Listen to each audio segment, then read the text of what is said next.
yet, please subscribe on all of our channels: YouTube, Periscope, and iTunes. If you're on YouTube, hit like and subscribe. If you're on iTunes, please leave a rating and review. Also, visit us on the sportscast.net for all of the up to date sports news. If you have an iPhone, download our new app. This episode is brought to you by Zach White, Realtor, LAH Homewood in Birmingham, Alabama. Many of you know Zach as someone who's actively been helping kids learn sports and life lessons through Soccer Shots, Wish to Enrich, and Iron Kids Ministries. Well, now Zach has a new way to serve others through LAH Real Estate. If you or someone you know is looking for a home or needing to sell, call Zach at 205 381 7050. I'm your host, Over the Hill Powerlifter, and 2003 Bama grad Justin Riley. With me, as always, is an Alabama legend, an All SEC linebacker, two-time author, and when Ric Flair said to be the man, whoo, you got to beat the man, he is that man, Marvin Constant. Welcome Hey, to hey, hey, Justin. What's going on? Hey, man, it's a pleasure as always. But this is a special week, Iron Bowl week, baby. You know Iron Bowl. Best night of the year, and look who is joining us, the pride of Stillman, Steve Brown. He is jumping online right now. Steve, What up? what's up? What up? Iron Bowl week. That's what's up. That background you got over there, man. Hey man, I'm in my office, man. You let one of your kids draw that picture? Hey man, don't do that. Don't do that. Don't do that. Hey, Yeah, This is barking a up the great- wrong tree. it's a great painting. Don't do that. How y'all fellas doing, man? Doing well yourself. Can't complain. I'm good. Hey, I'm like, is that funny man in here? Not yet, not yet. Hey, but Marvin, won't you go ahead and introduce our guest? Everybody's here, except for a few folks. Ben All right. So we got some special guests tonight. Two of them from the currently number 22 ranked in the new just released CFP poll from the 5 and 2 team down the street. One's not here yet, but one is. Member of the Arizona Cardinals. You might remember him from the Bulldog trying to bite him one time. Mr. Gerard Powers. And Word. we got to say the best for last, baby. One of our own, man. We can't say enough about this guy. Also a member of the Arizona Cardinals. Great things, man. He came to Alabama. When I say he is the epitome of earning everything that he got and took off with it, Mr. Rashad Johnson, ladies and gentlemen. Appreciate it, bro. Glad to be here. Hey, why is Rashad calling us from work? What the hell is going on? Hey, can you at least clock out first or something? What's going on? Man, it's always like this. Okay. How you been, man? Been well yourself? I'm good. Hey, man, is that Ben Tate? He look like he's in the room he grew up in. Ben, what's happening? What up, Ben? War Eagle, my man. All these Is that Bama Ben? folks over here. What's Yeah. up? Oh, hold on. We got Ben on here now. Yeah, There you Ben go. has jumped on. Oh man, I don't like being outnumbered by those other guys. Now, hold on, that ain't. Oh, don't We worry. are- Don't worry, Marvin. I got something for you. He'll be here in just a minute. You So got something for me. I got somebody for you. One of Rashad's teammates. So Okay. Oh, Okay, a little special guest. we got a little special guest coming. I just Hey, waiting for who him would to that jump be? on. Hey man, hey, boy, don't hit me with these special guests, because knowing you will go and dig up Bear Bryant. Just look. I don't have that kind of budget, man. As you see, look at my background. I had to use some digital screen. I'm not like these fellas right here. So, Oh yeah, I got you. man, He ain't got that how- Campbell soup mural behind him like you. which gives us a great opportunity, Steve, for you to promote Marvin's book. How about it? Oh, Hey man, God. you know, as a matter of fact, I don't have it anymore. I don't have it anymore. It's actually I went to visit a nursing home, and some old ladies took it, and they gonna do what they do with it. So Marvin, you being gotten off to by some 80, 90-year-old ladies. So Well, you know what, Steve? I thought I was gonna see it in one of Stepdaddy Charles videos at some point. I was just waiting on it. hey man, don't do that. Marvin, what we're going to do later is have a trivia question. If anybody gets it right, it's going to be they would be getting a autographed pair of whitey ties by Stepdaddy Charles. That's fine. That's fine. That's fine. That's fine.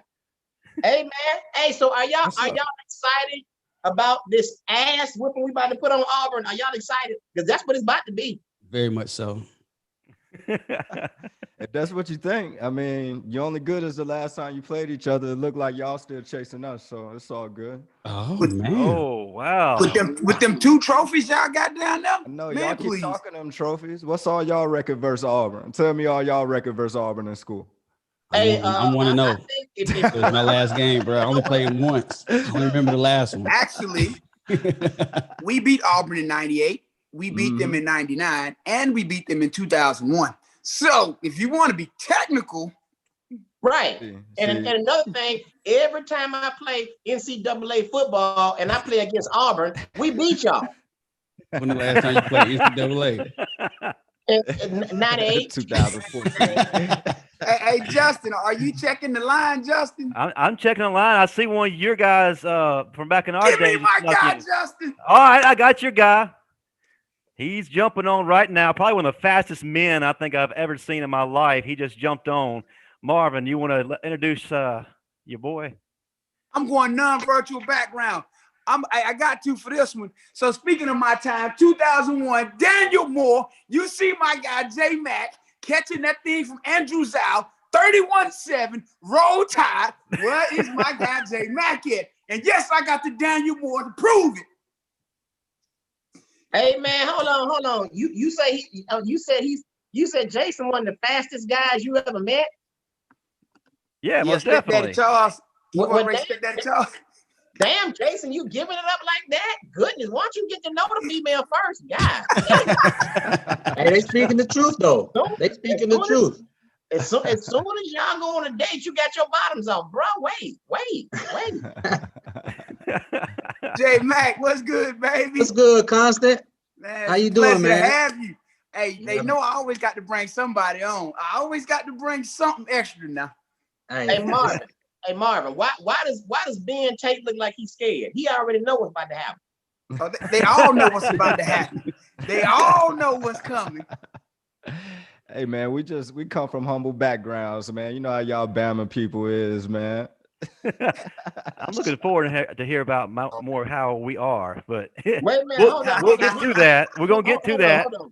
Hey, Justin, he Yeah. said that they are humble. Can you look at Rashad Johnson? We humble. He calling in from work. If that ain't humble, I don't know what to do. Not only is he's humble, he's got that big old painting of himself sitting right behind him too. Yeah, so he's humble Work for and it. arrogant. He worked A for little bit of both, so that balances out. Yeah. Right on one even plane. Consistency is the key to the top. No doubt. All right, let's go ahead and jump on in, guys. Before we get to the current team, I want to focus on your careers. First of all, tell us what made you choose your school. I'll start with Gerard, and we'll go down the line. To be honest, no jokes aside, I was gonna go to. I actually told Mike Schuler I was coming, and then my mom, for whatever reason, on our official visit, she didn't get a good vibe from Schuler and the staff. Coach Ball, if y'all remember Coach Ball, Yeah. he was the one that recruited me. I actually still talk to Coach Ball a lot, and I disappointed him because when I left, I told him I was coming, and my visit was in Auburn the next weekend, and Coach Tubb, Brother Chet, and all them boys, they heard my mom didn't really get a good vibe. So when we went to Auburn, they put Brother Chet with my mom the entire official visit. And when we got in the office with Tubb, she just swore that was the place for me to go. And, I always listen to my mom. So that's how I ended up choosing Auburn, and was really the best decision for me at the end of the day. Absolutely. Rashad, what about you? What brought you to Alabama? For me, it was, a faith move and a gut move. I didn't have any major offers coming out of school. West Alabama, UNA, and the Citadel Military Regimented. That was the only, 3 schools that offered me scholarships, and those are all partial deals. I knew a way to get to Alabama. I had some connections to be able to walk on. So I came on a visit, unofficial. I think Alabama was playing Arkansas. Game went into like several overtimes that game, 2008. And I was sitting in the stands, man. I just had this gut-wrenching feeling like I can do this and I want to be here doing it. And so from there, man, I had, some fortunate parents that kind of believed in my dream and sacrificed for me to chase it. So, that's how I was able to come to Alabama and be a part of, the legacy that is continuing today. No doubt. Still one of the greatest stories. So Gerard, so you said that your dad wanted you to go to Alabama, right? Nah. My dad went on a visit with me. My mom told Shula to his face in his office that back in the day when George Wallace stood up and said it wouldn't be no blacks playing and all that type of stuff. Like my mom come from an old school background. And so she had brought that whole conversation up to Coach Shula, which he didn't have nothing to do with that at the time. But that's just how she felt, coming from the background where we from and all that. So it was just me and my mom on this journey. My dad wasn't really a part of the picture. So since you went to Auburn, this explains in the book that I read why your dad don't like you. I get it. I mean, read. A brother be read. He does his research. All right, Ben, why Auburn? He don't even know. Nah, I chose Auburn because at the time, I was one of the top running backs in the country, but I came from a small area in Maryland, and I wanted to prove everyone that I could play, in the best conference in the country. And, and at the time, Auburn was, running back U. And at my position, I wanted to be considered, one of the best players. So I felt like, to make my staple, I needed to go to the school that was considered, the best for the running backs, and then also in the best conference in the country. Ben, I watched your career at Auburn. You were the man. Yes, you did your thing. I was a Ben Tate fan. I ain't gonna lie to you, but when in the hell y'all became running back you? All y'all running back. Come on. We had our time. We had our run. Ben, we had our run. We can name them off now. Brendan Jacobs had to transfer. We had our run. We had our run. Nah, we had our run, man. Bama, y'all lately, y'all been having the backs come out here. I can't say nothing about it. I can't say. What you mean lately? We've been having them. You go back to Bobby Humphrey, to Derek Williams, to Sean Alexander. Y'all had you Cadillac. Can go way back now. Don't. Y'all had Cadillac. Who y'all had? Williams. Y'all had you, Cadillac, Cutlass, Ford. Who else y'all had? Rudy Davis, Rudy Johnson. Ben, I could agree when you said y'all went to Auburn when Auburn had a really good running back, like myself. I can rock with that then. But come on now. It was the ones before me. That's what made me want to come there. It was the ones before me. The only one before you that was decent was Bo Jackson. Who else? They still playing Tecmo Bowl, Steve. We've had some updates since then. Hey, man, let me tell you something. You forgot Kenny Irons. Kenny Irons was up for the Heisman his senior year. You had some guys, they was all back to back too, right? One after another. Ben, the guys that you are naming did not make a difference. See, Alabama has difference makers. Let me tell you what a difference maker is. A difference maker is Jason McAddley. He the only brother that brought light skin to Alabama. Okay, that right there is a difference maker. Being a light skinned football player because light skin went in. Appreciate you, Jason. Thank you, man. Hey, no doubt. I was trying to play my part. I was Drake before Drake. Hey, Jason, will you remind Ben that they had Cadillac and all those guys on 2001 when they got dusted 31-7? Will you please remind him that they had these quote unquote good running backs? It was 31-7. He got the Daniel Moore to prove it. Want to see it again? Yeah, I was heavily favored that game. Auburn was heavily favored that game. Y'all that same era let Trey Smith come in there in Tuscaloosa and run up and down the field on y'all too. So if y'all want to go back to we ain't talking about Trey Smith. We talking about Ben Tate. Okay. Talking about Auburn history of running backs. Go ahead, Jay. What you were saying was that day that Trey Smith came in and did what he did, the whole team was high on meth. I know I was there.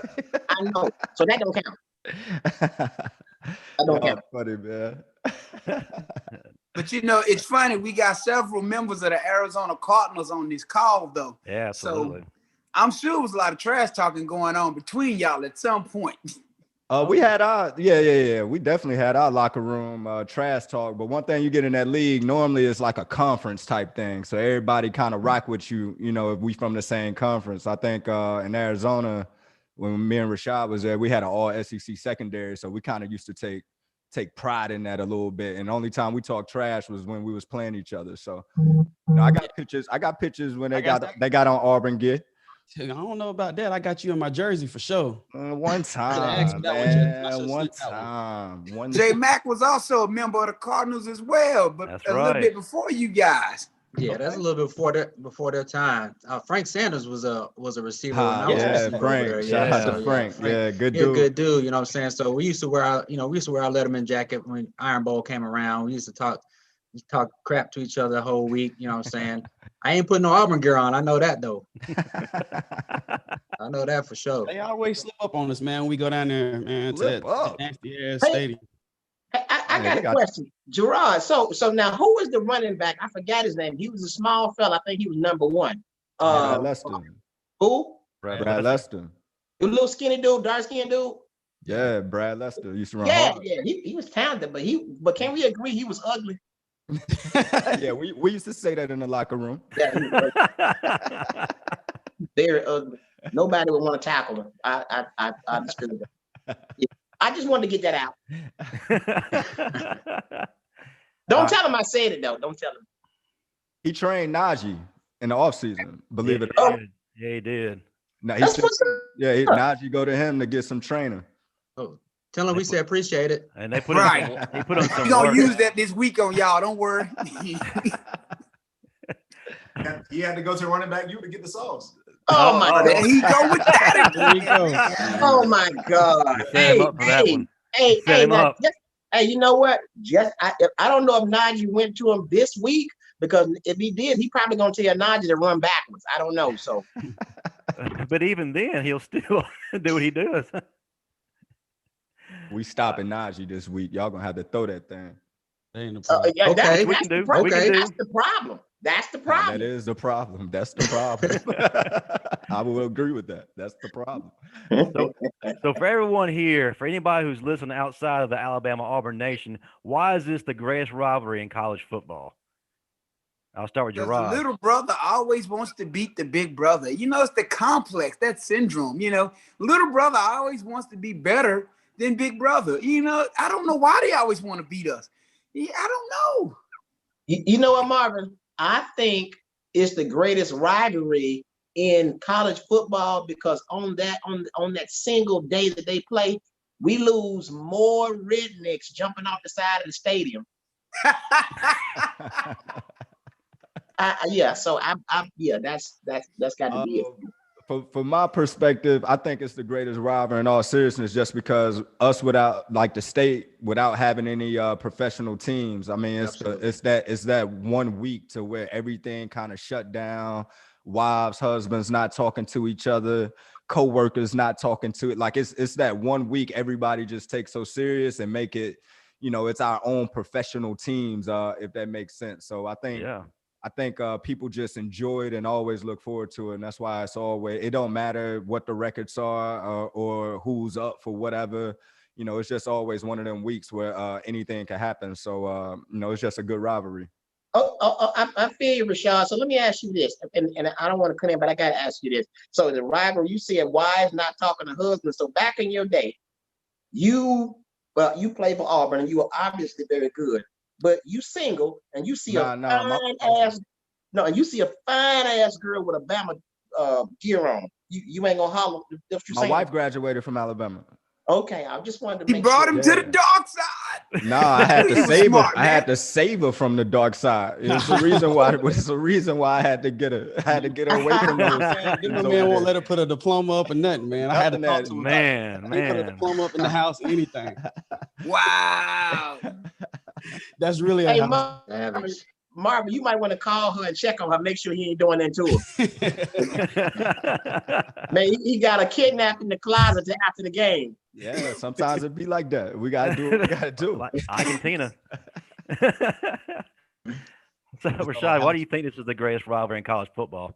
Oh man, I think Gerard hit on it, man. It's the bragging rights, the 365, the division between the families, and just like you said, no professional sport. If you look around, there's sports everywhere. Georgia, we hear too many things that distract you from, your home team. You grew up, pride, enjoy with it, man. And people, man, they live for Alabama and Auburn football. So I think that's just what makes it so big. We talked about, me and Gerard would love to travel around and check out all the different rivalries to kind of compare them and be able to send it on ourselves to see. But I don't think they would compare to this one for sure, man. The 365 is too much. Like you said, this man wouldn't even let his wife put his diploma up in his house. That's borderline, man. Borderline, bro. Rashad. Yeah. Rashad. Yo. Is that Charlie Brown Christmas tree back there you got behind you? Man, hold on, let me plug it up, though. Hey, hold on, let me plug it up for you. Hey, Marvin. Up Dyke thought he was an Auburn fan and went and poisoned his tree. Hey, let's not bring up that. That's a sensitive subject. Don't bring up our trees, man. Hey, that's it, man. Y'all killed our tree. Yeah, don't drag y'all tree. Yeah, don't drag our trees in this, man. Had nothing to do with what's going on. I got too much Bama in me, bro. Hey, man, Updike getting everybody. Hey, Rashad, you ain't tell me you was a Bama player. I'm sorry. You ain't tell Updike you was a Bama player. How you get your tree? He killed every leaf off of it. That was wrong, bro. That was wrong. The skim trees are in, man. Hey, man. At least you ain't got to worry about watering it. At all, man. Plug and play. Plug and play.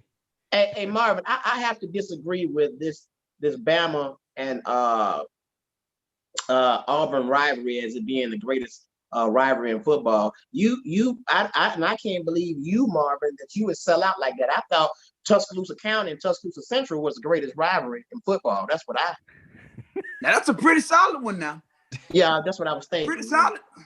Don't forget your roots, Marvin. Don't forget your roots. I know you posing naked on the covers, but don't forget your roots. Now, Steve, that still ranks above Ohio State and Michigan, so you're on the right track. Okay, man, cool. I told y'all, if it ain't got nothing to do with making a music video, Jim Harbaugh ain't gonna be good at it, okay? No. Michigan trash. So if he leaves, does he lose his sponsorship with Dockers? I don't know. Hey, but I just want to know. But did I not call it, Marvin? I told you he was gonna be trash. Did I not call it? Yeah, you right, and that he is terrible. Man, they ain't putting up no fight. That's almost as bad as Florida State not wanting to play Clemson, talking about they couldn't agree on medical reasons why. Hey, man, listen, you let Clemson travel all the way down there. They know Clemson was about to open up shop on them, so we don't want to play. Well, that's what happened with LSU and Bama. Same thing. But Steve, Clemson had traveled to Tallahassee. Did they walk through the day before and everything? It's the morning of the game when Florida State said they ain't playing. 3 hours before. So basically, we done took a road trip for nothing. Now, they also offered them another opportunity for Sunday or Monday, and they still turned it down. Yeah. Florida State knew they were about to get that back door kicked in. With him on the plane. Dabo brought that positive player with him on the plane. Dabo shouldn't because that guy he didn't test positive till Friday. Yeah. Well, speaking of coaches, I think what's his name down in Auburn? He on the hot seat too. He about to go to. So y'all miss well go and get ready for. He about to go to. Oh, and it's Ben and Jerraud. Y'all do me a favor, please. Y'all call Tommy Tuberville and give him the right information if he's gonna run for political office. He's saying every damn thing. I know y'all would do that. No comment, man. We all agree. Listen, I'm gonna agree with you on this one, man. I can't believe we voted him in, man. My only question was Alabama fans voting for him. No doubt. That's all I want to know. No question. Come on, man. Oh God, how? Why? Listen, let's keep Yeah. talking. State of football. Yeah. Yeah. All right. Let's do that for sure. I found out Hey, Tony in office, I was like, what? Hey, Justin, Man. everybody know about he to was cry, running. but us, but me and you. Everybody about to cry, but me and you, Justin.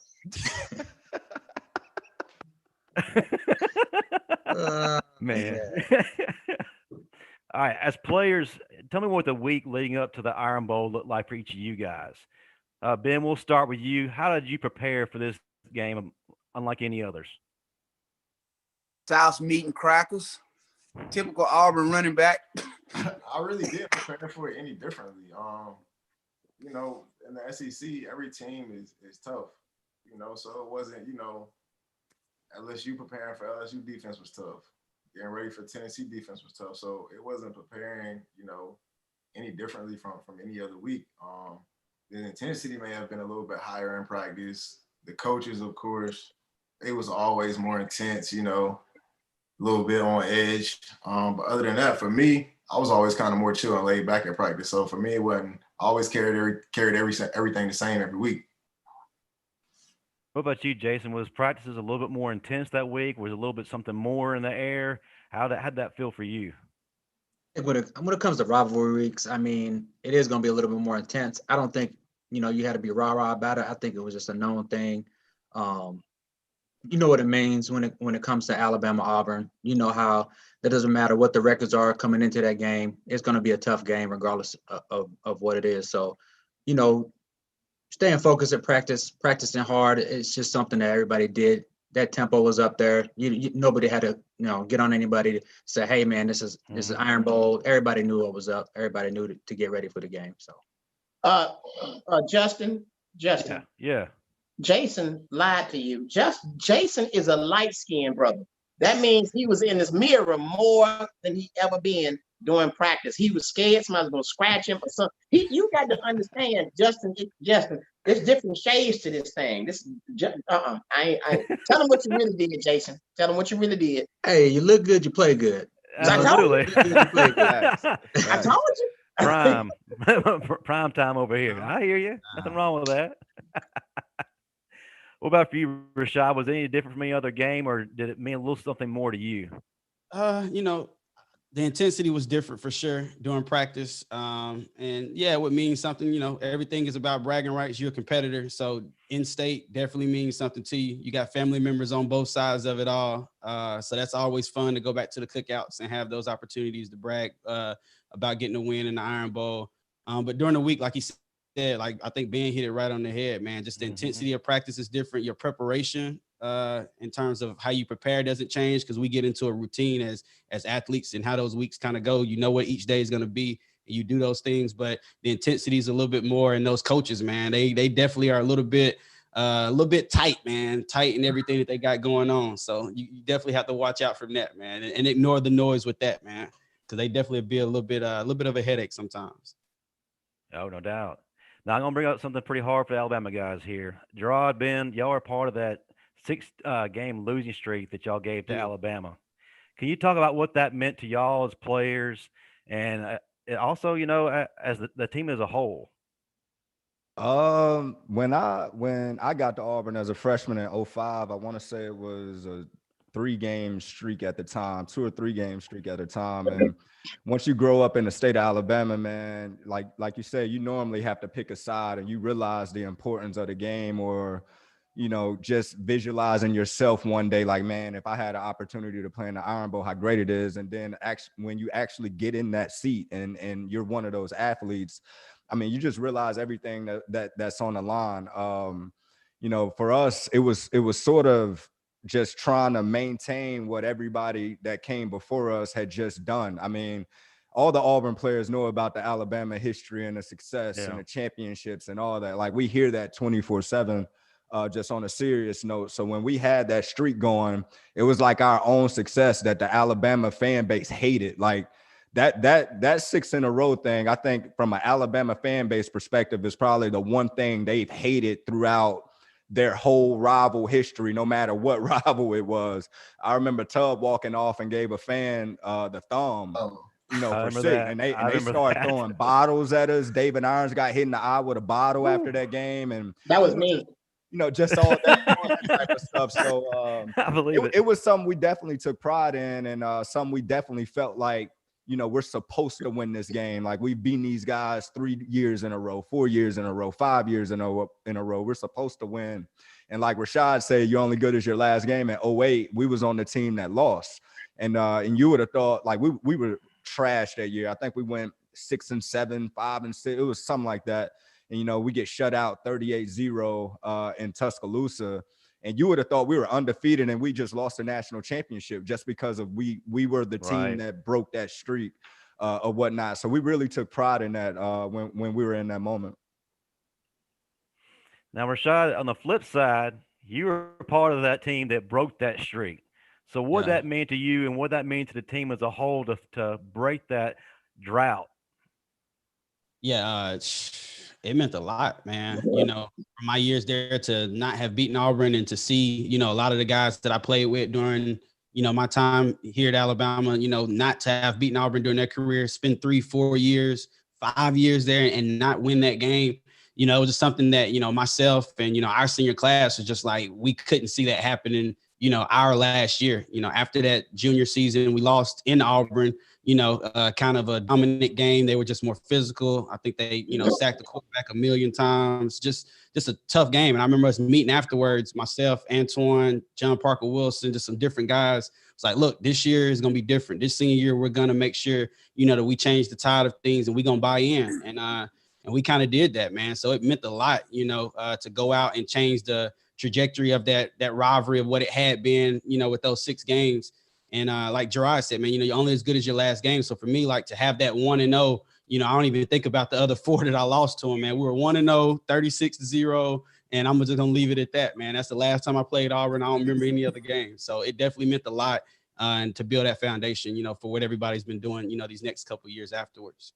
Hey, not to cut y'all off. I'm about to have to dip. My son got basketball practice, but another thing about the Iron Bowl, another thing about the Iron Bowl that's so great about it. If you make a good play, you can be remembered forever.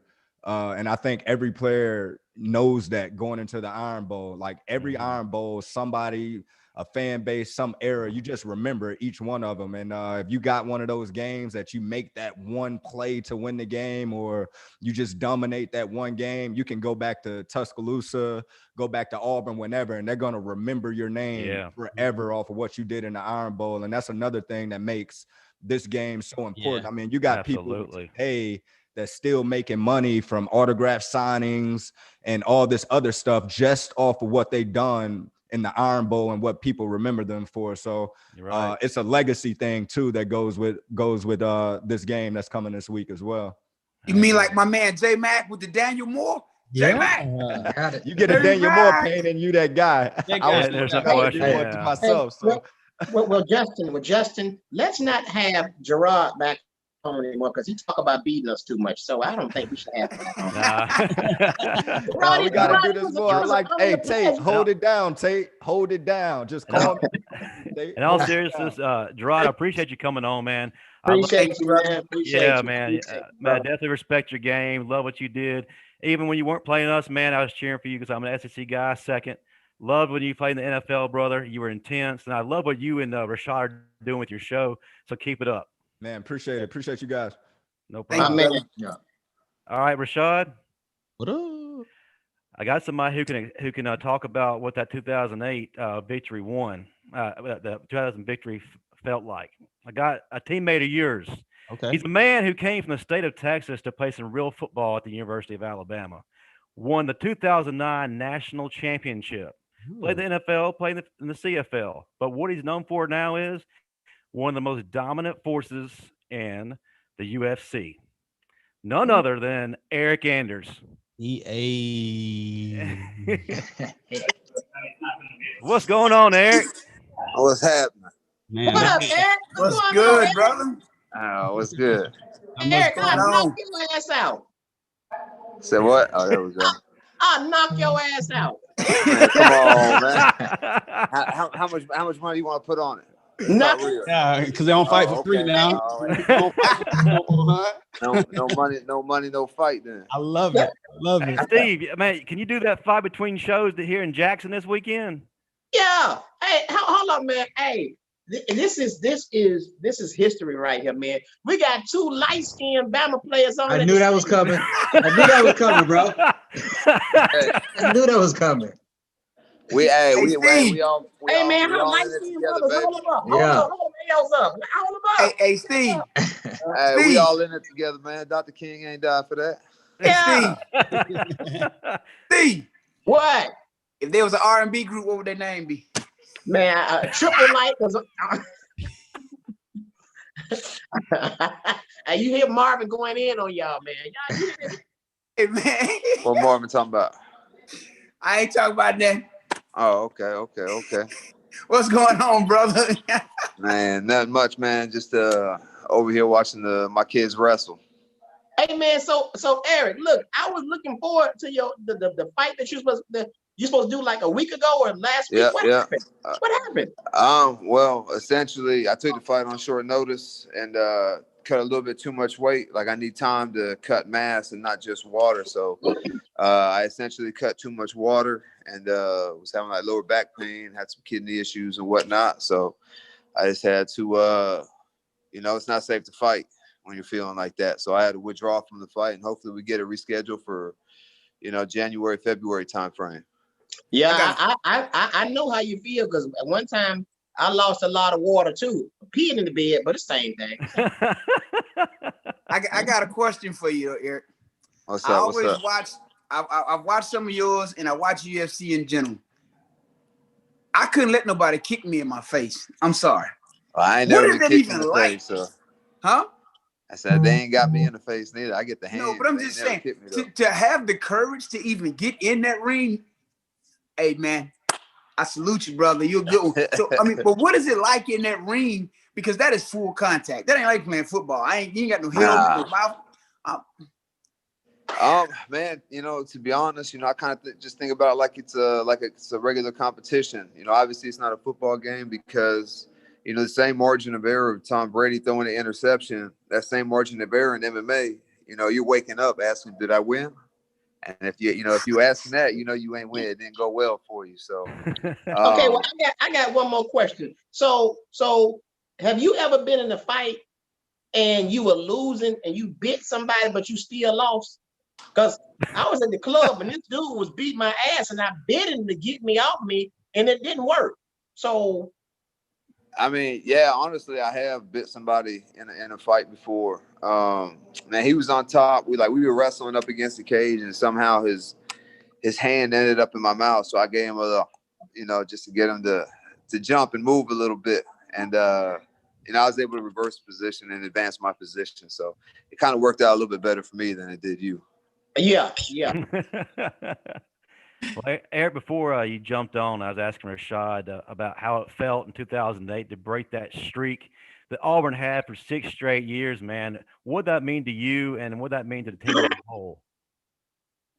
Man, it was great. That's like when I first came to Bama, people were like, you could lose every game and beat Auburn, and this will be a good season. So, kind of sucked. I think my first 3 seasons we lost to Auburn, and then my last 2 we beat them, and it kind of started the trend that they're on now. So, Auburn really hasn't bounced back quite as good as Bama has, but man, I'm sure that they'll be all right in the future.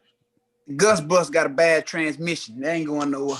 It ain't got a transmission. Hey, they Fred Flintstone, baby. They pedaling by foot over there. Let's talk about 2009. Hey, Ben, at that time, you were regarded as one of the best running backs in the SEC. We talked about it earlier. At that time, Mark Ingram was favored to win the Heisman. You felt that you were the best back. Matter of fact, you said it in an interview. How much more motivation was it for you to go head-to-head with Ingram in that game? It was definitely motivation, but I knew it was going to be tough. I mean, the defense that year was probably one of the best defenses in the country. So I knew it was going to be a tough game for me. I wasn't expecting going in to get a whole lot of yards. I was just hoping that I ran for more than him. And he probably did, man. He didn't have Josh Vines everywhere Mark Ingram went. Josh Vines was on his ass. Hey, I could say that game, they made Mark Ingram tap out. He tapped out that game. He came out and Trent Richardson came in and he was running hard. Trent Richardson came in running hard. Mark man, Andrews, look, he tapped. They was tagging him. He tapped out that game. I was shocked. I was like, what? Man, I'll say this. He tucked his tail and went to the I'll side. say this. Every year, the second string running back for Bama ball was out of control. Every year. When Trent was the man, Eddie would ball out whenever he got in the game. And TJ Yeldon would ball out whenever he got in the game. That's just how it goes. But you know what's funny about that, man? And you are hitting the nail dead on the head. This is why I have a problem. But now, don't get me wrong. Najee is the man. But that's why I have a problem with them not feeding Brian Davis enough. They need to feed him too, because he is an absolute baller. But he gets like 1 or 3 carries and then he's out. I don't understand that. Man, we'll see him next year, man. Since He's a Najee senior. out. He's a Say what? senior. Oh, He's he's a a senior. senior. That don't mean well, nothing else. Yeah, this year doesn't doesn't count. Right. So Brian Robinson can come back. If he wanted to, yeah. Oh, well, shit, I'm coming back too then. Got to. How that work? COVID this season. COVID, yeah. So okay. everybody get a chance to come back this year if they want to, no matter what. Steve, you Everybody. coming back, Steve? Everybody, Back. all seniors. Seniors, Over no with. matter what. Trevor, Over with. anybody, Boy, we'll that come back and come back. 2021 draft class going to be deep. Yeah, Was the first Black Marvin, Panther. you Y'all better didn't know that? come on back too, bro. They're gonna have to Marvin, add you some come more on back too, rounds. don't have to. Literally, yeah, for real, gonna have to. Y'all know Steve was the first Black Panther. Yeah, I saw them hamstrings in that video of stepdaddy Charles Marvin. So Hey, it looked man, like he was a y'all- good punter. Y'all chill with all that. Marvin, you come back too. Hey, but see, There you go. There you Oh, go. First Black Panther. He Wait, ready to he's run. ready. He's been practicing. He's ready, y'all. He punting left leg. Is that? hey, He get hey, And he hey, won't I lose. kick that ball every bit of 15 yards. Don't trip. Don't trip. As long as they keep returning, we good. Hey, Marvin, you get me every week, man. Every week. All right, okay. All right. I be ready for you. I be I ready. see. I see you've been doing your homework. You've been doing your homework. We know I your like that. secret. Sticking with Ben, of course, you experienced a coaching change with Tuberville and Chiswick. What was the main differences in preparation, I guess, for the Iron Bowl and in other games? For me, man, I went through 3 or 4 coordinators at Auburn. Oof. I had Gus, I had Tony Franklin, I had Borges, and then I had like Insminger for a little bit. Like Insminger and like Graham were kind of like the OCs for a little bit. So like, man, I didn't have like every year was almost kind of different, because based on that OC, everyone kind of, prepares a little bit differently. So every year for me, it was always different. It was always different. I had a different OC almost like, I think every year around that time, I had a different OC. I got a question for you though. So clearly, Tommy Tuberville, one of the best coaches that ever come through Auburn. I was baffled when they actually fired him. What was that like as a player, knowing that you have this coach who's won all these games and has owned Alabama, and then they just fire him? That had to be like, that had to come out of nowhere for y'all. And went undefeated not too long before. Right. That year, man, we were bad. It was terrible. Like, you could just tell, like, we needed a culture change. Like, it was that bad. Like, even to like the type of recruits and stuff that like we were kind of starting to get, like it just kind of wasn't like the same caliber guys was coming in. We like, man, like we kind of looking at some of the guys that was coming in, and we could just tell like the culture was starting to change a little bit. And I think that everyone could sense it. So I think that they knew it was time for a bigger change. Now, Wow.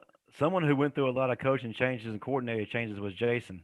Jason, how was that for you, going through the revolving door of coaches? I think the biggest adjustment is just getting used to the new coaches that's coming in. We had the Bows, and then we came in with Franchione.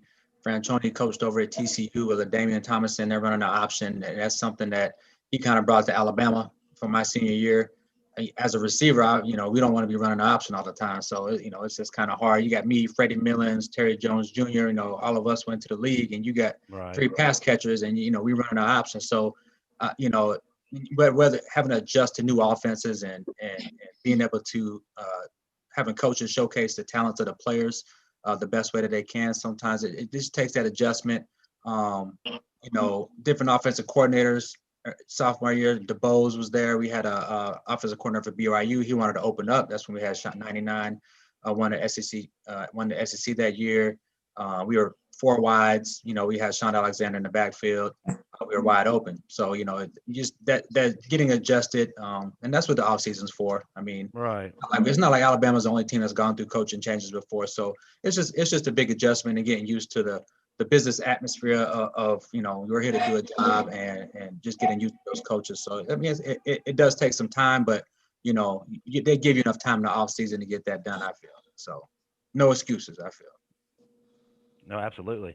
Rashad, what about for you? You experienced Shula, then Saban. How was that different? Yeah, I think a lot of those guys kind of touched on it, how each coach brings different schemes and things of that nature. But I think the biggest thing with Coach Shula and Coach Saban was just the culture change. Coach Shula grew up with his dad, Don Shula. We all know how great he was in NFL and the great things he did. And Mike was a part of that with him the whole entire journey, as a kid and being in those locker rooms. And then a person like myself having a chance to experience college and then experience NFL as well. You saw the difference in those two cultures. And I felt, like Coach Shula had a little bit more of a leniency, a little bit more of a handle you like your kind of NFL type program. You're playing well on Saturdays, kind of in between the week, kind of not really worried about that type of stuff. Right. And it began to get away from us. Couldn't really win those big games when we needed to, had issues here and there with different things.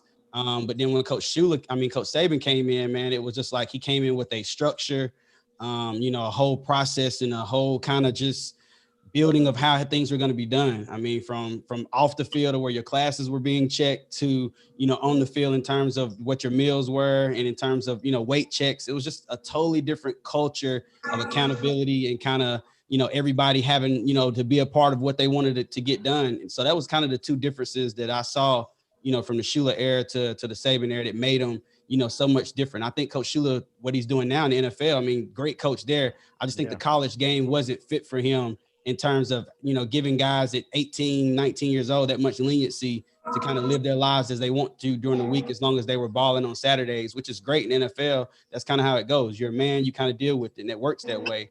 But in college, you need a little bit more structure, a little bit more, people around you helping you, navigate those decisions. And I think Coach Saban, did a much better job of just putting those people in place to help you navigate, through everything, in the early stages of your career in college. Yeah, no doubt. Okay, each of you guys have amazing stats from your careers, amazing accomplishments. Where does an Iron Bowl victory rank in all that? And we'll start with you, Rashad.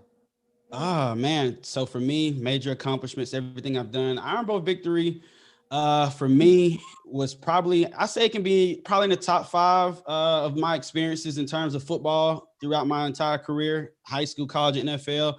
And the one reason why is because we were able to break that streak. It was 6 games.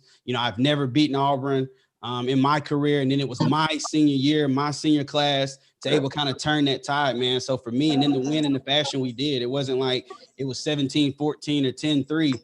Like we beat them 36-0, kind of came in and brought that dominance back to where we felt it should be.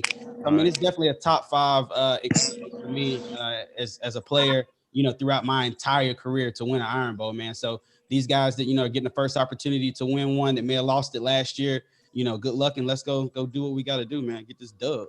No doubt, no doubt. Hey, I want to ask Rashad, that year when you guys watched film, I mean, could you see a difference from the years before?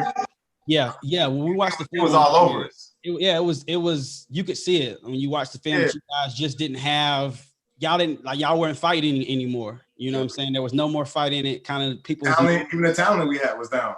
Yeah, you could tell, man. The talent level was different, totally. Quarterback position, which y'all still kind of struggle to find that. It seems like since then, bro.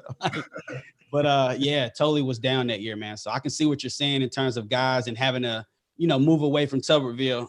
After a while, man, it kind of just gets old. You never thought, kind of like Andy Reid would ever get fired from the Philadelphia Eagles. Oh yeah. You know, Right. he did a Wow. great thing Still there, get but it that. kind of happens, you know.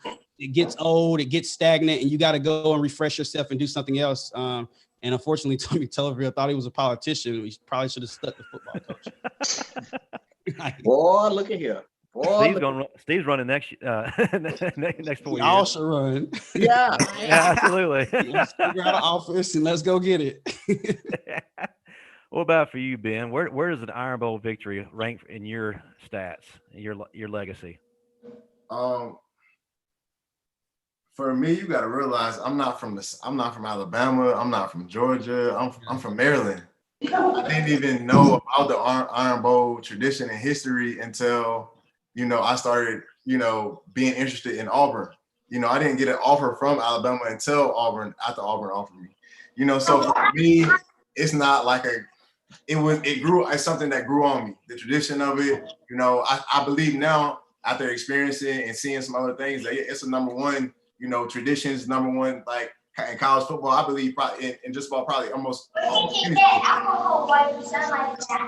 for me, playing the games, it was exciting. I enjoyed it, but in my overall career, I wouldn't say it probably my, like, you know, top 5. Maybe the 6th win, maybe being a part of the 6th win. I played well and we won that game. So maybe would have a chance to sneak in. But for me, it's just, you know, it was something that had to grow on me because I wasn't from down there.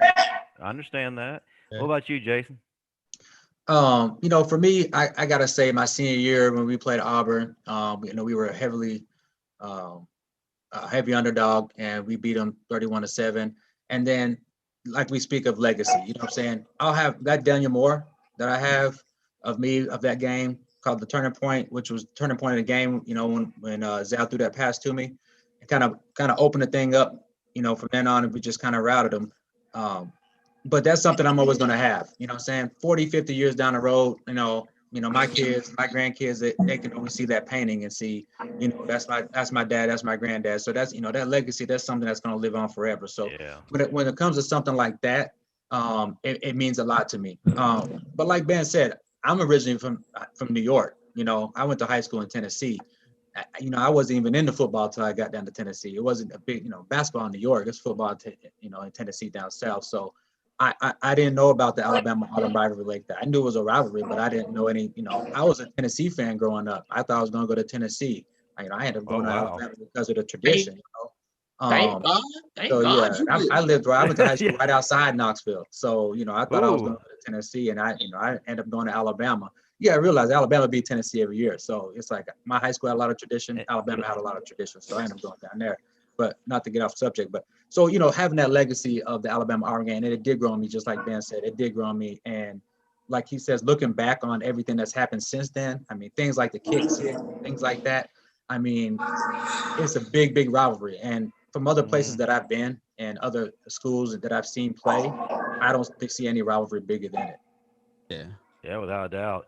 And just for clarity purposes, on the kick 6, he stepped out of bounds. I don't care what nobody says. Not even close, bro. It's not even close. He stepped out of bounds. Close. Marvin, that's okay. We'll get a chance to see that about 10 times probably in the telecast on Saturday. But Eryk, of course, you killed it at Alabama. You were responsible for one of the key moments in the national championship game. He killing that. I'm getting to that. No, you took down the quarterback where we had a key fumble that turned things around from us. You got that ring. Now you're killing it in UFC. With all that said, where does that Iron Bowl victory rank in your legacy? Man, I would say that 09 game is up there, right up there with Florida, the SEC championship and the national championship, just because, man, Auburn started off hot. I think they went up 24-0 off rip. And we were able to, you know, recompose ourselves, get back, and, you know, ended up winning the game. And then even before the game, we were late getting to, you know, all that pregame stuff because Auburn flooded the street with cars and traffic and stuff and delayed the bus and made us all late. So, like, we got there, got dressed, and had to go play damn near. That's how it went. Damn. And, yeah, so we had to battle back through some adversity. And, you know, that kind of, to me, always reveals the true nature and character of the team. yeah, things ain't going your way. You're down. You're losing at halftime, but you still find a way to win. And those are the games that I remember the most. Yeah, I lame for doing that too. I think Ben has something to do with that. We needed everything we could that year. We needed everything we could that year. They pulled together. It almost worked. It almost worked. They pulled together as a community and as a fan base and said they head to the stadium at what time? Okay, cool. We all getting on the road. So, they had all the livestock in the road, all the cows. Yeah, I'm with it though. Wow. I'm with it. Chickens, cows. Yeah. Now these were cars. It looked like New York City out there in the middle of Auburn. I'm like, where the hell all these people come from? Covered wagons. Look like a scene from the Oregon Trail out there. Yeah. That or Deliverance. Before we talk about this year's game, real quick, can each of you tell me your favorite Iron Bowl memory, if you can narrow it down to one? Rashad, we'll start with you. Ooh, favorite Iron Bowl memory would probably be that senior year game. It was fourth quarter. Coach is kind of taking guys out of the game, so you can all get, your standing note from the fans. We went 10-0, 12-0 that year. Got us back to kind of national prominence. And I'll never forget my last play. Someone fumbled the ball, I can't remember, and it's like a scramble for it. We're all running for it, crazy to get it, and I dive on the ball and come up with it. So like my last play in Bryant-Denny in the Iron Bowl that game was recovering a fumble, and I got a chance to come off the field. We rotated series. So I guess that'll probably be, my greatest memory of, 36-0, and my last play in Bryant-Denny was actually recovering a fumble, in that game. So that was probably my best memory of the Iron Bowl. But you ain't got to keep saying the score, though. You ain't got to do all that. You got to. Rub it in. Rub it in. 0. I thought you say. Come on, and man. You know what? I would have a whole lot to say about that game, but I didn't even really play. Yeah. That's the crazy part. That's so yeah, real crazy. That's the politics of college football. But That's true. That's true. We can I think I might have got like 2 carries in the game, so I ain't got nothing much to say. They ain't even put me in the game for whatever reason. Saying that. You're right. Rashad, did you keep that ball? Oh, no, I ain't keep that one. Dang, man, that's been one to have. Ben, what was your favorite Iron Bowl memory for you? I think it had to be 6. That 6 game. It was in Jordan Hare. I think it was a pretty decent game. I think we won that game maybe 17-10 or something like that, or 21-14, something like that. I remembered it because I played well.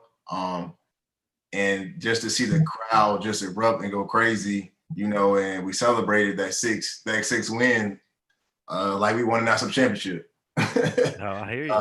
It was crazy, man. And I never seen, at that point in my career, I had never seen the stadium like that before. So that's probably still one of my favorite Iron Bowl memories for me. So Ben, out of all the great things that the Iron Bowl possessed, the women, the kids, the food, the pageantry, you got to bring up 6 wins. What's that all about? You ain't got to do that. You ain't got to do that. Let's not have him back. Harping on the wrong stuff. Is that the game where Jerraud got bit by the dog? I believe so. I think so. Oh yeah, I remember that. Yeah, I think it was it. Yeah, that was it. I think that was it. All right, Jason, what about you, man? I mean, you could go back to 99 where we defeated Auburn for the first time in Jordan Hare ever, or you go to that 2001 game, man. But what's your greatest Iron Bowl memory? And this is what I want to hear. So I got to go back to that 2001. 99 was good because you remember we used to play in Birmingham. Iron Bowl was in Birmingham. So that was the first time that we had played Auburn at Auburn. And we did win that game in 99. 01 though, that was a down year for us. I think we were like started the season out 3-5.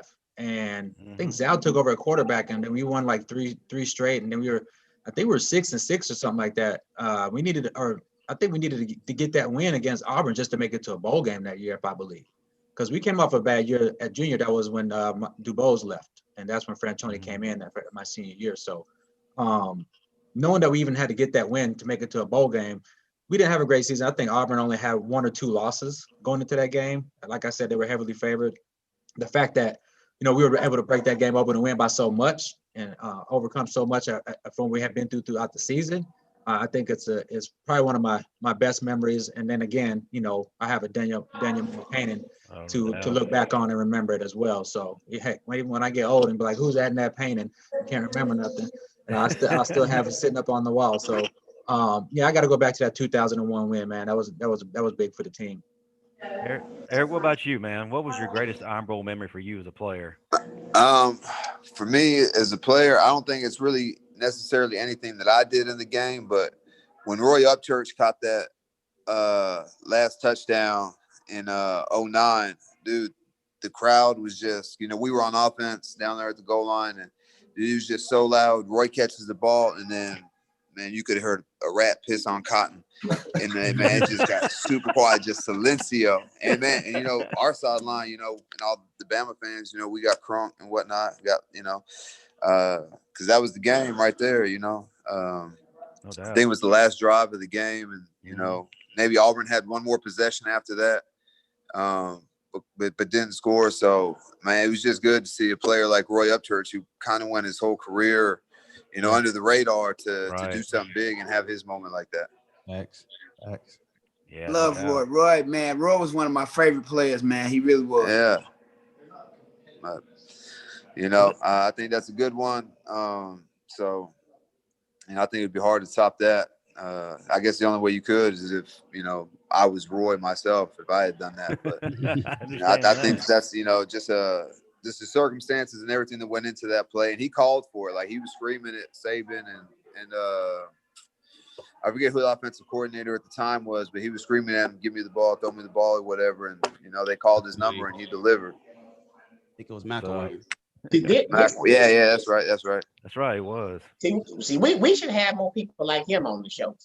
You see what he was talking about? Just a great win. Now, I got a confession to make, though. Justin, I got a confession to make. I'm gonna make this confession. I'm gonna make it. Listen. I know being from Alabama, you have to be on one side or the other. Okay. Yeah. I got a confession. I am a diehard Bama fan, but my second team is Auburn.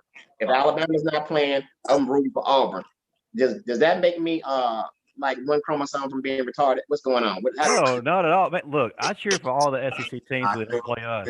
When they're in the national championship game, man, I'm cheering for an SEC squad. I want our conference to look great. That's the way I feel about it. And I've been accused of, you're not a true fan. Like, man, that's me too. Me too. I like them both. I know you like them because on one of your videos where you're promoting one of your shows, you were yelling War Eagle. Don't do that. Oh, man. Hey, you documented comes out at night. Hey, don't do that. But I mean, it's in his Instagram, guys. If y'all want to go check him out, follow him, like him. Don't do that. Hey, I'm not gonna delete it. Not too late to delete it.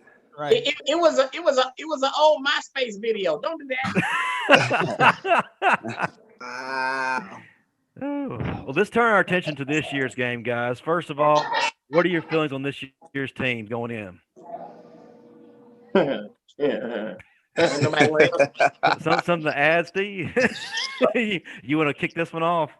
Who, me? Yeah. I haven't watched Auburn too much this year.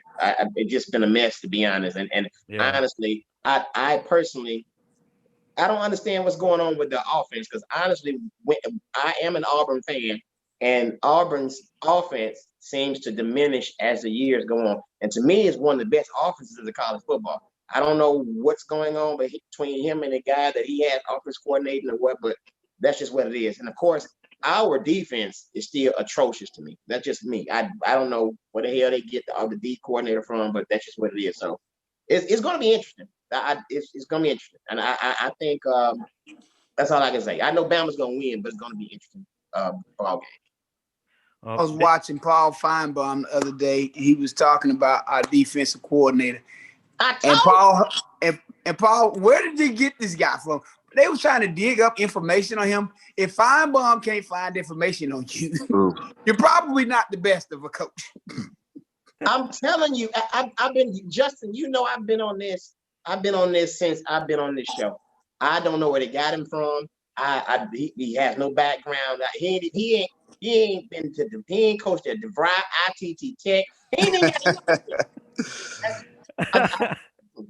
I don't know. Now, you know, I'm gonna tell you, if Auburn scores a lot of points this weekend, you know he done, right? He need to be done anyway. No, I'm talking about somebody gonna knock him off. I believe that. These crazy Bama fans, they're gonna knock him off. So what do you feel like is holding Auburn's offense back right now? Is it the quarterback, or what do y'all see right now? A goal line. Inconsistency at the quarterback position. I think that Bo kid can play a little bit, but he just hit over 400 yards one game and for 50 yards the next game. And When he 3 threw for picks. 400. Let me know when he threw for 400. Well, let me ask you, Ben. Do you think... I hadn't seen that. Not even against That's me though. 400 feet. Yeah. Well, let me ask y'all a question. Do you feel like Bo Nix just isn't it, or do you feel like he's not being developed the way he should be? What's that chant, Justin? Overrated. No, and you know what? Hey, Justin. Overrated. Justin, you know what? Justin, from what I'm seeing, and Ben, maybe you can help me out on this. I think it's something else. I think it's a battle within between the head coach and the OC, because you got to understand, the head coach does not want. He's always been able to call the offense, and I know from what I've seen of Auburn, if they got the right pieces in that offense, it's unstoppable. Steve. Mm-hmm. Let me drop one thing on you, Steve. Mm-hmm. The offensive coordinator at Auburn, he was coaching with Malzahn at the high school together. They were coaching high school together. But so they're Malzahn, trying to take that. No, but high Malzahn don't want to trust nobody with the offense. But no. But this is what I'm saying. He brought that guy back out there. They were coaching at high school together. They were supposed to develop this offense together, Steve. So if he's gonna trust anybody, that's who he would be trusting. But he doesn't. That's what I'm trying to tell you. Malzahn is a classic play caller, and he doesn't trust that guy. What do you think, Ben? What do you think? Oh man, that ain't it. So what is it, Ben? Tell us, Ben. Hey, Ben, and don't hold back now. Yeah, don't hold back. We're not politically correct on the show. What you gotta realize with Auburn right now is you had what's the other kid name? Malik. He's at Liberty right now. Liberty, right? Yeah. Okay. So you run him off, right? Then you had the other kid, what's his name, Gates or something like that? Joey Gatewood. He's a Kentucky. Right. So you run these top talented kids off. Why? Why you run them off? Because what's that man last name? What's that quarterback last name? Nix. Okay then. Okay, but that don't mean he was the best quarterback there.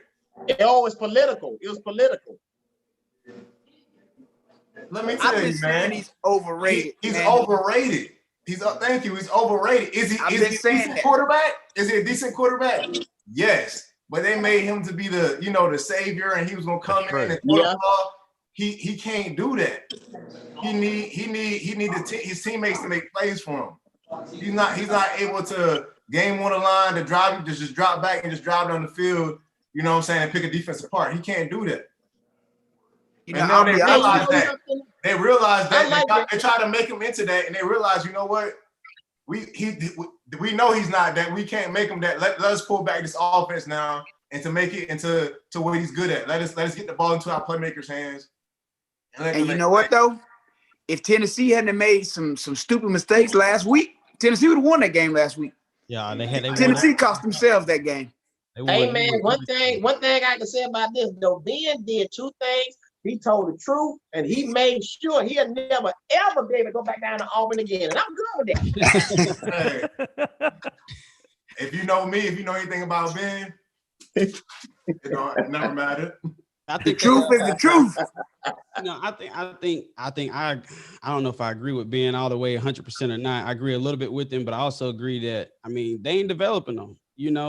You know, we could say that Yeah. these guys left, Smallwood or Gatewood left, the other kid left. But like, let's go and look at the former quarterbacks that Auburn have had over Gus Malzahn's career. Like, which one of them are good? You know, None. Gary Stidham was probably the best one, and you know, and True. obviously he wasn't that good for them to go get, you know, Cam Newton to come in and be the starter in New England. So obviously Bill didn't think he was that good of a quarterback. He'd been there for a few years and he couldn't start. So I mean, like, I think it's more of a development. I think it's more of the coaching staff that are there that are developing these players than it is so much of, you know, that kid just can't play. Yeah. We talking about the offense and what they putting them in and different things like that. Like it's the inconsistency. When you look at Auburn's offense, they are inconsistent. One week they come out, like you said, Bo Nix is the throw the ball 30 times, this and that. Or they come out the next week and they want to put it on Tank Bigsby. I think they got to find an identity. And I think it goes back to what Steve said. There's a fight between Gus Malzahn and the offensive coordinator. One week, I'm telling you, man. Another week, another guy calling it because it just looks too. It looks too muddy when you watch it.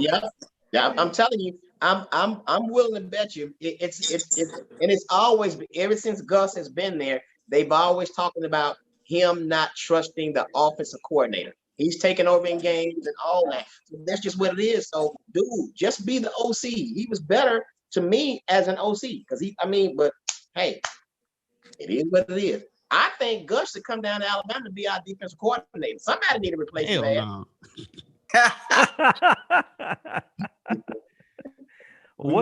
We may get my man. No, I mean he might be the way he been putting up points the last few years. Well, sticking with you, Ben, what does Auburn have to do to repeat what they did in last year's performance? Make some phone calls, get some PEDs. I mean, they're gonna definitely just have to bring the energy, shorten the game. There's nothing they can do. That's the answer. There's nothing that they can do. It's over with. He's searching for some answers. Searching. You keep it 100. We're have to shorten the game. Hopefully, make some plays on special teams. We score on special teams. Yeah. Hey man.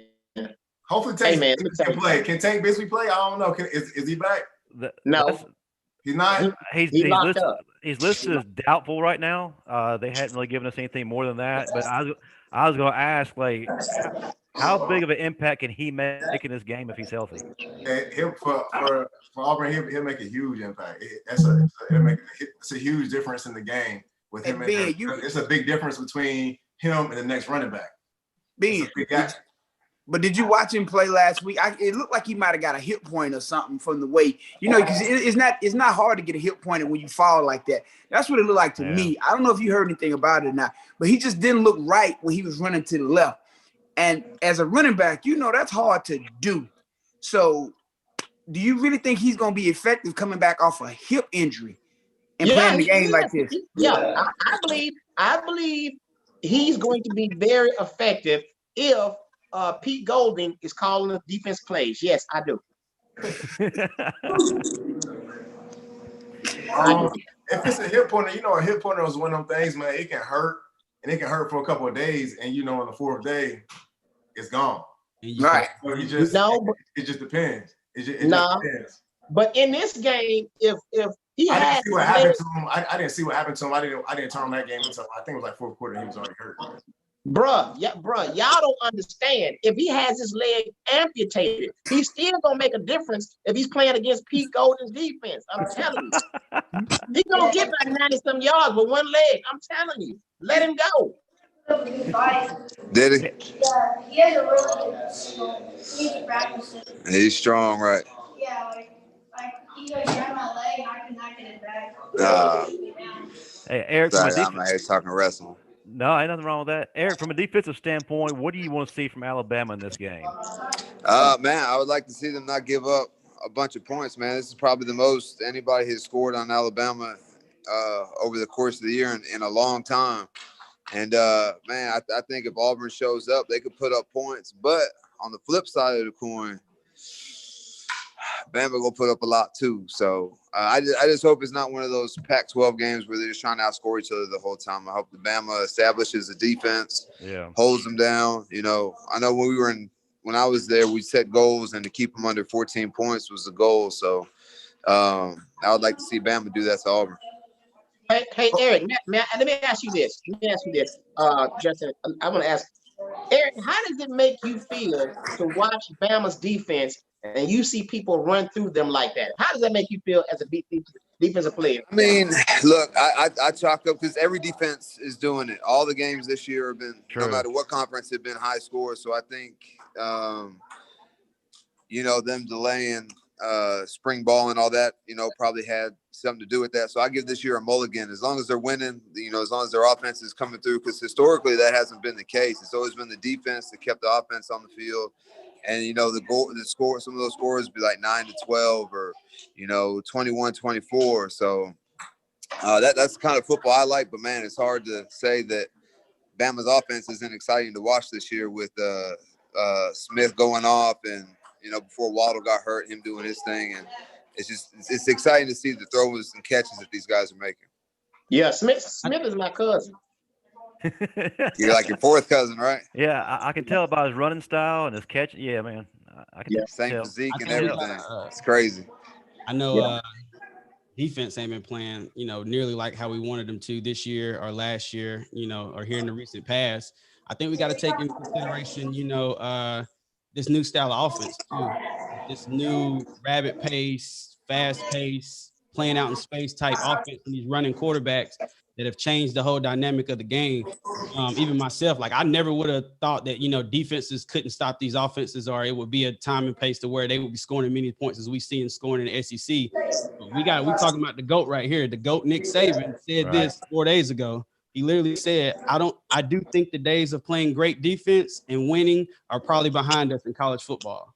Quote. Well, Rashad, let me ask you this. You look very comfortable where you are, and you would look even better if you were sitting in the defensive coordinator's office at Alabama. Would you consider that if I talk to Nick Saban? I mean, I can page you.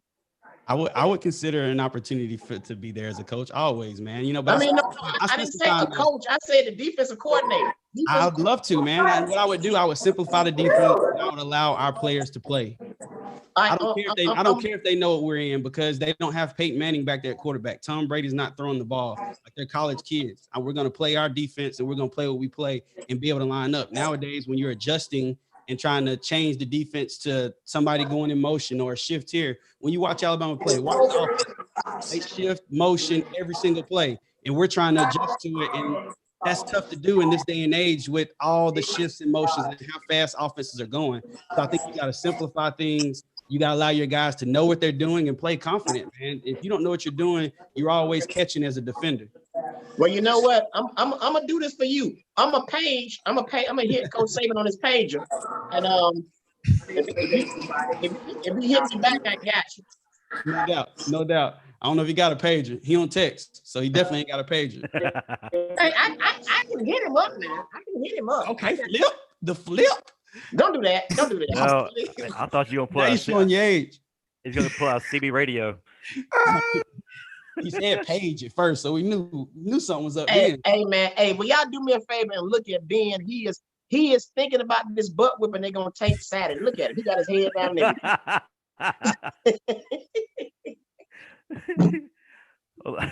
So which players do you feel like are going to have the biggest impact in this game Saturday on both sides?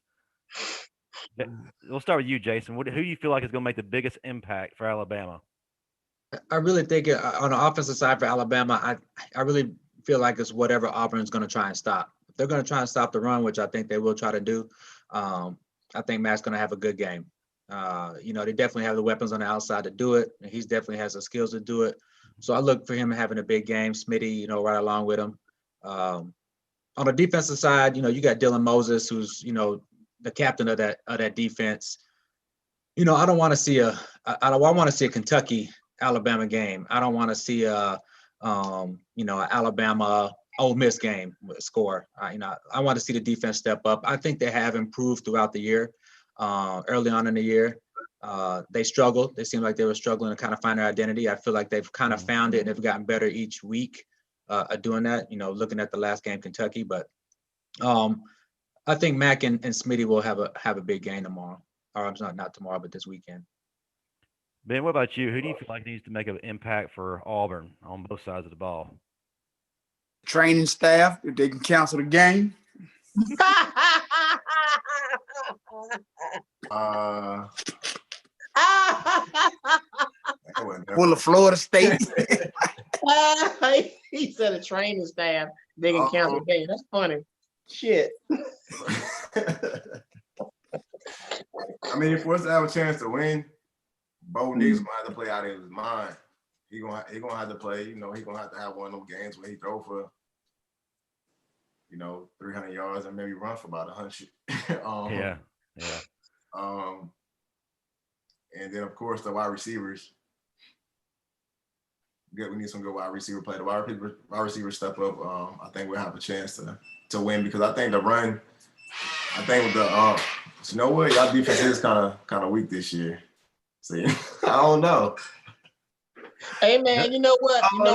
The best answer you could have given for Auburn for them to actually have a chance against Bama, you should not be just say bring me back. Just say they're gonna have to bring me back and be done with it. I don't even think I would, I'll make a little impact, but I don't think I'll make a difference. Trust me, in this So they finna get. Hey, Steve, they finna take that L. So you know what about to happen, huh? Y'all asking Ben some tough questions, man. It's kind of hard to find some of these answers to these questions y'all asking him, man. Y'all gonna have to have some explosive plays. Y'all gonna have to have, Alabama gonna have to play bad. They're gonna have to have some bad turnovers. We're just gonna have to, We're just gonna have to allow a lot to go our way for real, man. That's just me being honest. But Ben, if you have any hope on any given Saturday. Well, that's the thing. Any given Saturday, and this rivalry. And it's a rivalry game. So hold on, Ben. If you got any hope that y'all gonna win that game on Saturday, Ben, I got some used lottery tickets for sale over here too. So I got some hope. It ain't that bad. No, I got some hope. You should have no hope, Ben. I got some hope. Y'all all about to get drugged. Listen, Ben. After that crap, y'all. Hey, listen. After that little lucky win y'all had last year, listen, man. It ain't even gonna be close. I'm gonna give you my prediction right now. I'm going 52-0. You sleep. What? Oh, What? Sleep. Mom. You almost fell out your chair. Hold on. My bad. Steve. Hey, Steve. You almost fell out your chair. Hey, Steve. I gotta go 52-21. I forgot about Pete Golden. My bad. 52-21. Real quick. Apparently, you said 52-0 or whatever. You've been drinking that baby oil off your book cover. Man, I forgot about our defensive coordinator, man. I got caught up in the moment, man. Hey, now this is a rivalry, man. I know what we see on paper. Anything can happen any given day. So yeah, I mean, Ben, you're right, man. This is the Iron Bowl. Records thrown out, stats thrown out. Man, some crazy things have happened. I agree with you on that. Won't happen this year. Hey Ben. He don't agree with you. He just saying that to make the show look good. He don't give a damn about you saying what you saying.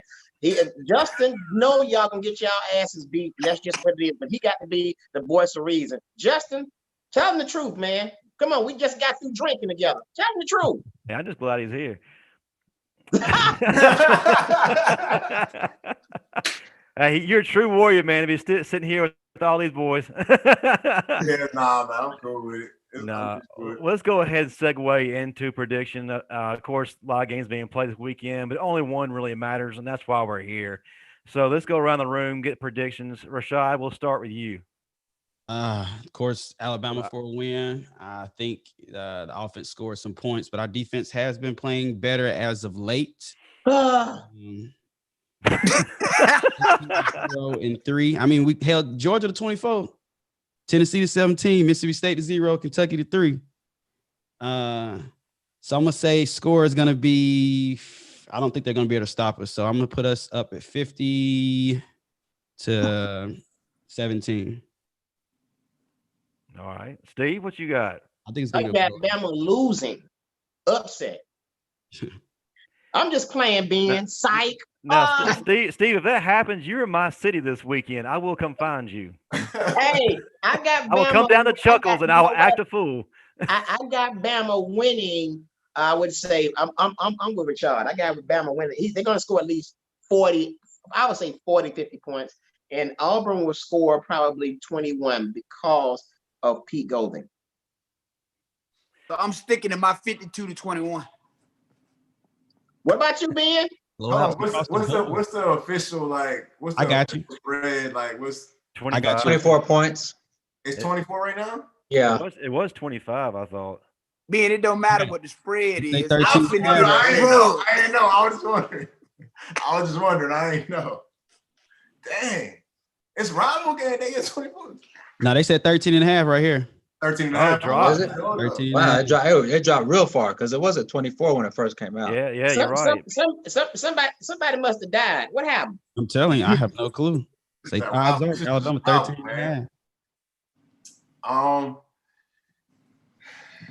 You're on live now. Remember, people watching you make this prediction. So, hey, tell the world how you really feel. Oh man, I'm Auburn through and through. I gotta ride with them.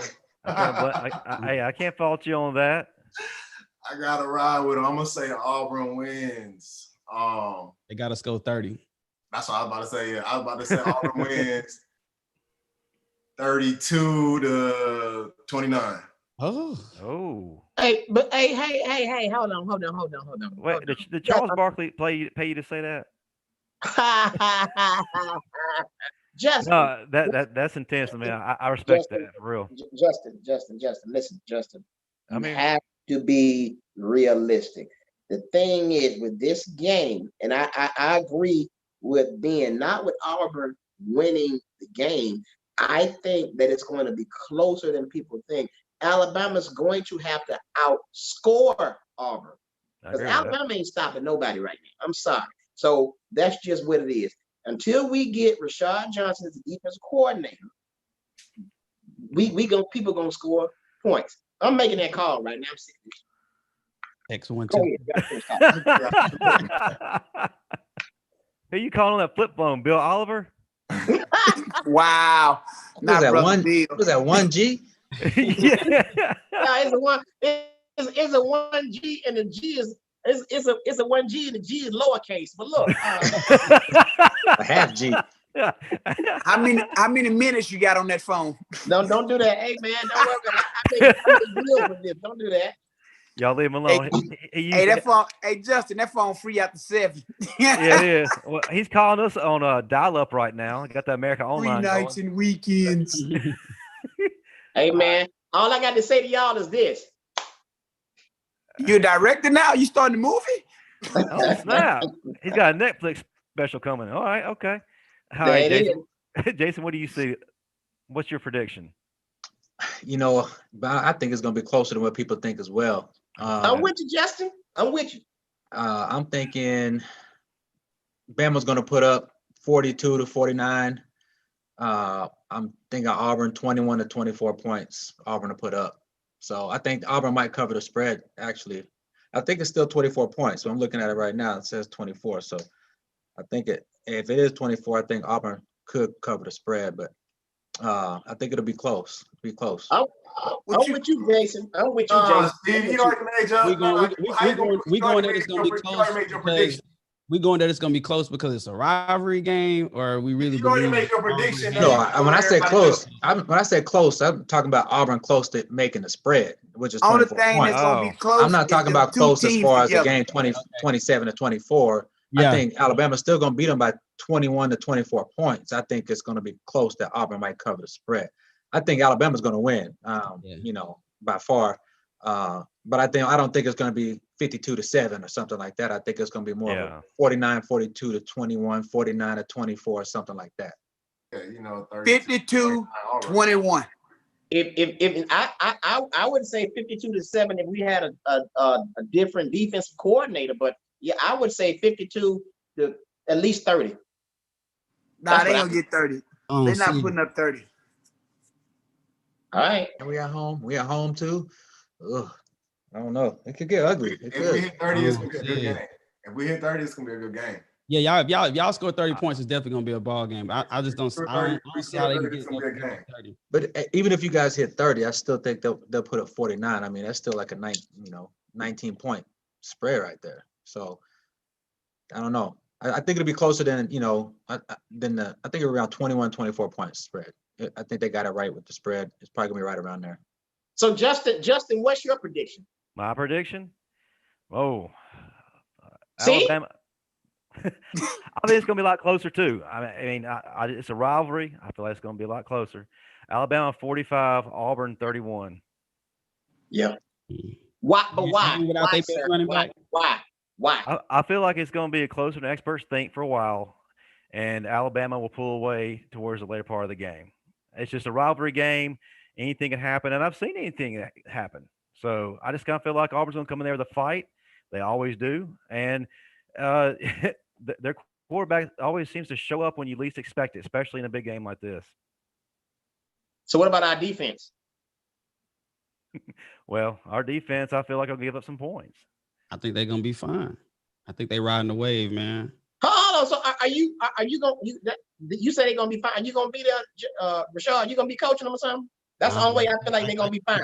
I gotta stay at the house, man. I tested positive for COVID today. I ain't going nowhere. How the hell you come there? Steve, wait. In other words, Steve, he's going to be streaming the calls in from his basement there, and that's what's going. That's the war room down there. The war room. Yeah. Hey man, well listen, blessings to you, brother. I hope you get yourself together now. For sure. I feel fine, man, right now. So that's all that matters. As long as my mother-in-law don't get it upstairs and I stay in the basement, we'll be all right. Absolutely. Okay. Well, I may as well say what I'm suffering too, bro. I'm suffering too. You ain't by yourself. You got it? I ain't got COVID. I'm constipated, but it's fine, man. Man, I thought she was being for real. I was like, wait a minute. We're about to have this is serious. We're about to have one of those like serious. Hey, everybody give me a chance to say Oh, what man, you can't play with COVID right Ain't now. got time. Man, I thought COVID right now, man. Yeah. don't do that. I thought we were about to have one of those game day moments where they tell those stories that make you cry on Saturday, man. They got no Hey, chill, man, bro. hey man, hey, how y'all gonna come at me? Everybody else telling their ailments, why I can't tell mine? Y'all tripping. Y'all tripping. All right, guys. Set that one up nicely. That was his best one. No Set doubt. that up. All right, guys, before we head out, just a few notes. Marvin, tell us how the book's going. Tell us some good things, what you're hearing, what you're seeing. I'm seeing your Instagram, a lot of great things happening for the people that you've got on board. Book is doing what the book does. Again, the numbers have been solid on the book. One of the things that I've been getting from people in terms of feedback, people wanting to see more videos about workouts and things that they can do at home. So for all of you who've been asking for extra content, I'm going to give you what you've been asking for. It's coming real soon. All right, cool. That's what's up. A couple of program alerts. If you follow the Sportscast on Monday nights, Tyler Turner Show at 9 p.m. Central, 10 p.m. Eastern for in-depth analysis and talent evaluation. Thursday nights, the Jones and Arocho Show, two guys from Jersey talking about whatever they feel like talking about sports related. Check that out. Marvin, what do you got for us next week as far as guests go? Huh? Oh, Hey, we're still on. That mean he ain't got no guess yet. hey, look, we're going to see how this game go on Saturday. Steve's bringing Bruce. That's who we have next week. Hey, as a matter of fact, man, I got some. Auburn win, I come back and talk hella shit. I'm telling you right now. Hey, I tell you what, I guess Ben, we won't be seeing Ben next week. Ben, you have the open invitation if that happens to come on. I'll give you the floor since you endured all this with us. That's what's up. I got some coming up. I just took 2 of those blue pills from the gas station, so I got some coming up real. Hey, hold on. Hey, Steve, I'm gonna tell you a funny story real quick, right? All right, here we go. Tell Now me look, funny because story, you Marvin. said gas station, so you know my cousin Stickerbush, right? Right. DJ. So we was all at the tailgate a few years ago out at the Georgia Dome, and Stickerbush was DJing, so his SUV was out there. One of my homeboys, I ain't gonna call no name, he rode with us to the tailgate, and we in Stickerbush car. He dropped some packets out his pocket. Stickerbush wife finds the package a few days later. What it was a pack of African Viagra from some gas station. My homeboy. What? Bush called me with his wife on the phone. Talking about, man, tell her that ain't mine. I said, oh God, boy. Hey, but hold on, hey, it really works. It really works. Hey, look. My boy, he trying to give me some. I was like, man, listen, I'm not dealing with no African Viagra you done bought from the Quickie Mart over here, man. What's wrong with you, man? Hey, let me find out. You've been pumping up with Viagra. Let me find out, Marvin. Let me find out. Hey, man, I work out. I don't need all that. Let me find out, Marvin. Marvin works that out or works something out. Yeah, Marvin. Let's go ahead. Marvin muscles on hard. No, bro. No, let me find out. One arm just seemed bigger than the other, though. Yeah. But before we get out of here, I want to say thank you to Ben and to Gerard. Yeah, no doubt. Ben, I want to say something that a lot of people, hopefully they take this to heart and they're listening. People always talk about these rivalries and how the fans, I've seen where fans that shot each other, killed each other, stabbed each other. We get it as rivalry. But the thing about it, though, a lot of times these players, man, I got friends play at other schools. We're good friends. It's just that one game. And once that game is over, we're still friends. It's never that serious to where you got to cause physical harm to somebody behind a game. So I just want to thank Ben for taking the time to spend with us because I've enjoyed every moment of it. And again, man, the players, they only take it serious for that little bit of time they're on the field. And when it's over, it's over. So be smart, be reasonable. We got enough going on with COVID. We don't need nobody out here harming each other behind the score of the Iron Bowl this year. That's the last thing we need. So thank you again, Ben. Well, that was beautiful and everything. But Ben already was, Marvin. It really was, Marvin. And then Ben's gone. Nobody cried. No, but you're absolutely right, man. Absolutely right. I mean, it's all fun. It's keep it that way, no doubt. Real quick, let's go around the room real quick. Tell what's going on next for you guys, how we can reach you on social media, all that good stuff. Rashad, if you would, give us a little bit about your show. If y'all hadn't heard his show or watched the show yet, it's amazing. It's on Saturday mornings. It's definitely the way to get your game day started. Yeah. Rashad, so when am I going to be on this show? Let's do it. Whenever you're ready, Coach, let me know. You want to go? I'm always ready. So we'll go this Saturday. We'll pull you in this Saturday on Facebook. Do it. All right. So yeah, me and Gerard Powers, he just left, Auburn guy. We do a show called Secondary Perspective. So we've partnered up together, back in, we played in the secondary together. So we kind of just give our take on sports and some life stuff every now and then, but we're going to dive in and start doing a little more here and there. You can catch us out on all platforms, Secondary Perspective. You can catch out the podcast, but we do a visual on Facebook Live every Saturday morning. We're running through all the SEC games, taking feedback from the fans, and we go through the NFL games as well. So just talking ball and, bringing some light to your days on Saturdays for right now. Rashad, listen, man, if you want your show to last, do not invite Marvin Constant. He gonna come on butt naked. I know Marvin. Don't do it. Don't do it. He gonna turn up tomorrow on Saturday, maybe next Saturday, Marvin. We got. Don't listen to Steve, man. Hey, I ain't the one around here tighty whities with my hamstrings out kicking footballs. Well, Steve, man. Let's move to you, man. I've talked about a couple times throughout the show. Tell us what's going on this week for you. You're in my hometown for one, but go ahead and give us the news and tell us what's going on with your other show.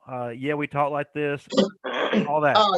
I'll be in Jackson, Mississippi, Thanksgiving night and all weekend. So tell somebody that knows somebody with a car to come to Chuckles Comedy House. I'll be there all weekend. Tickets are doing really well, and I'm looking forward to it, man. That'll be my second time back. Also, I have my own show called the Yeah We Talk Like This show. And when I mean we really talk like that, yes, we talk about a lot of stuff people are afraid to talk about, and it's a very, very funny show. So y'all check it out. It's on YouTube. Yeah, We Talk Like This show. Make sure you subscribe, hit the bell for notifications. We drop an episode every Monday night, so y'all check that out.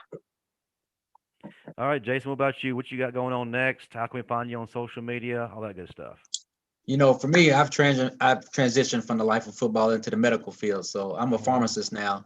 Okay. And Dr. McAddley. yeah, that's What? right. Well, that's Yeah. what's That's up, right. man. That's So, right. We do work at Bama.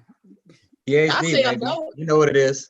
So yeah, I've transitioned into the medical field. You know, I've always wanted to help people. You know, that was one of the things I loved about the NFL is every Tuesday off day, we're always out in the community, doing some sort of community service, whether it's talking to kids at school, going to children's hospitals, you know, just any opportunity. So I'm in the healthcare field, so I'm on the front lines as a pharmacist. So all I'd recommend is go out, make sure you're washing your hands, social distancing, and stay safe out there, man. Well, Jason. So since you're a pharmacist, what do you have to relieve my You need some Colace is what you need. You need some stool. You need a stool softener and a laxative. Thank you. All right. See y'all. Bye. Hey, as a fan, Jason and Rashad, I actually have y'all's rookie cards from the NFL. How can I go about getting those signed?